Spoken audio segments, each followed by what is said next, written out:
I've looked at this for 5 hours now. Holy Miltank. That's a lot of Pokemon information in just a 27-minute video.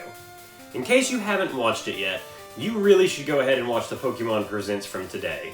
It's got a lot of good Pokemon stuff in it. Right now is a fantastic time to be a Pokemon fan. There's so many avenues that you can go down where you can enjoy the franchise, whether you like one thing or like something else. You've got a lot of different things you can do. Today, I just want to give a grown man's opinion on a child's game. That's all I ever want to do. We're going to go from what I'm least excited about to most excited about. Starting off, Pokemon Legends Arceus just looks bad. I'm really not interested in this game. Okay, that's clearly a joke. Please put the pitchforks away. Pokemon Cafe Remix. I literally do not care about this game at all. It's cute. It might convince me to download it. I will probably never play this game.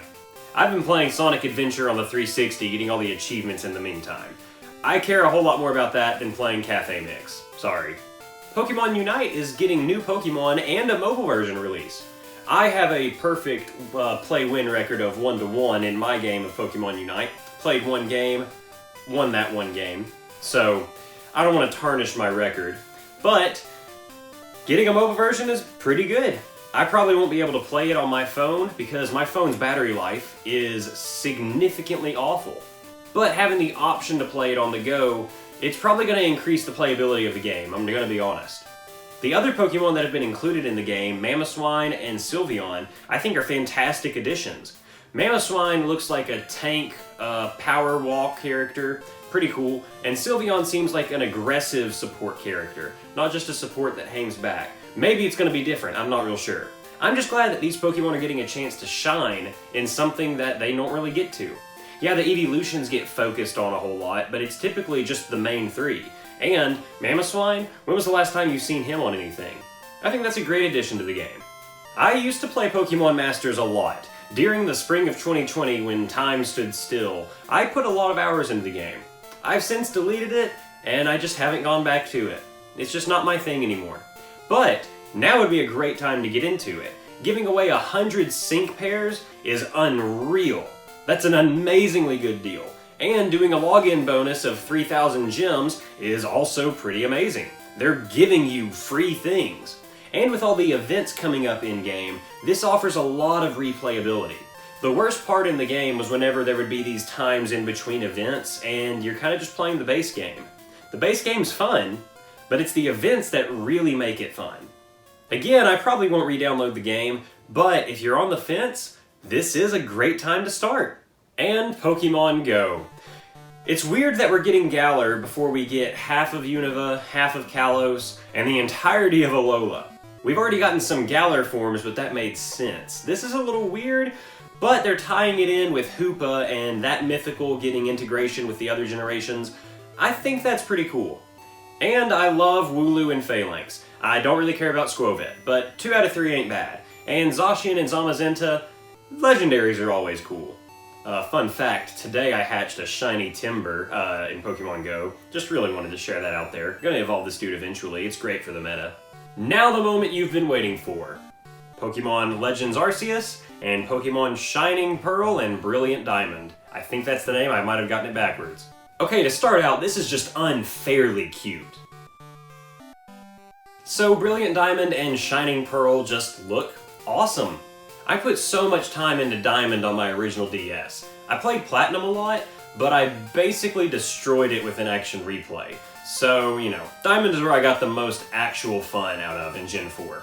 I love the chibi style that they're going with here too. I know that they did a chibi style in Omega Ruby and Alpha Sapphire, and this is a much more chibi-fied version of everybody, but I think it looks really good.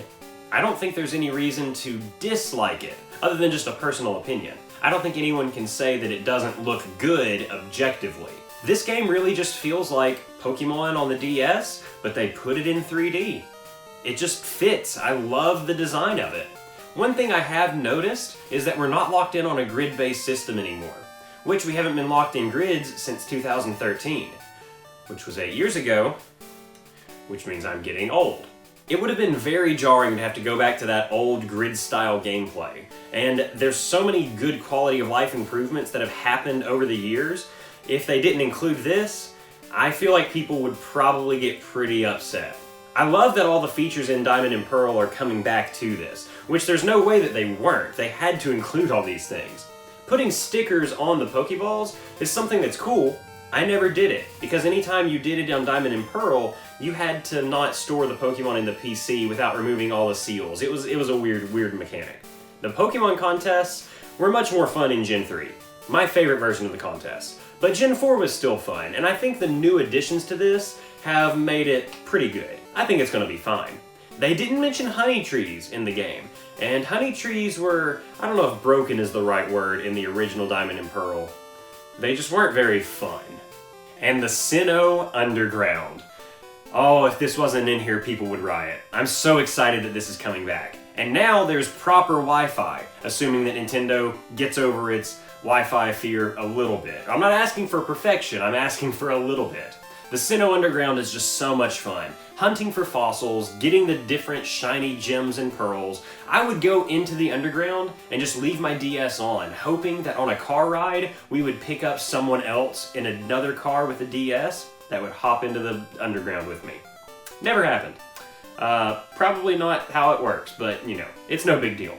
If you're looking for something groundbreaking, this game is not for you. This is a game that is for people that want to play through Gen 4 in a new, updated style, and it still be a comfortable, familiar experience. And I am all on board with that. What isn't comfortable and familiar is Pokemon Legends Arceus, which, you've heard the gist of it, is open world Pokemon. That's all you really need to know. But they gave us so much more info today than we've gotten before. But all that info pales in comparison to Stantler getting a regional evolution. That's it. That's the end of the video. Real talk, this game just looks great. I am very excited for this game. Open world games aren't really my bread and butter. Red Dead Redemption and Grand Theft Auto are about as open world as I get, and I know that those maps are very open, but games like Breath of the Wild and Skyrim have never been my cup of tea. I've just not really been into them. Whenever I have an open world, I'm afraid I'm going to miss too many things. I feel like they're going to hit a really good balance with Pokemon Legends. But again, these games just look great. Here's my theory about how this game came to be, and it's not some hardcore conspiracy theory, it's just my opinion. It's not backed up by anything. They started with Pokemon Let's Go, where they could get used to the Switch hardware, see what they could and couldn't do. Then came Sword and Shield, where they were able to make the wild area, and then with the DLC in Sword and Shield, they improved on the wild area phenomenally.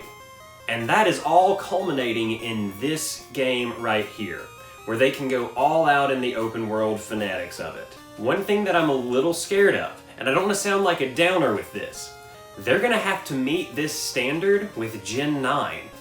Somehow. I'm not saying I want all of Gen 9 to be as open world as this game, but there's gonna be a lot of Pokemon fans upset if it's not. Granted, there's going to be a lot of Pokemon fans that are going to get upset if Gen 9 gets announced, ever. So, you know, you got to take the good with the bad. The action element of this game looks really cool. I know I just got done saying I'm not a big fan of Breath of the Wild, and that's an action RPG, but I just like Pokemon better than Zelda. I wanted Pokemon action RPG, and that's what we're getting right here. I've always wanted a Pokemon action RPG where you're in an open world like this, controlling the Pokemon in battle. But playing as the trainer, I guess that's the next best thing. I said this in my initial video reaction a while back when this game got announced, that the dodge roll mechanic looks just like the Kingdom Hearts dodge roll, and I am 100% on board with that. Very okay with that. In this game, you're recording the very first Pokédex, so it's not exactly like catching Pokemon in the other games, but it essentially is. There's very few things that are making it very different. The overworld element has changed it a little bit, but at the end of the day, you're still catching Pokemon. We'll see if there's big changes coming with that later.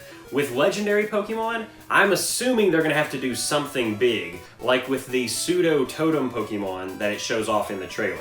They're gonna have to do something really big for legendaries, and I can't wait to see what they do.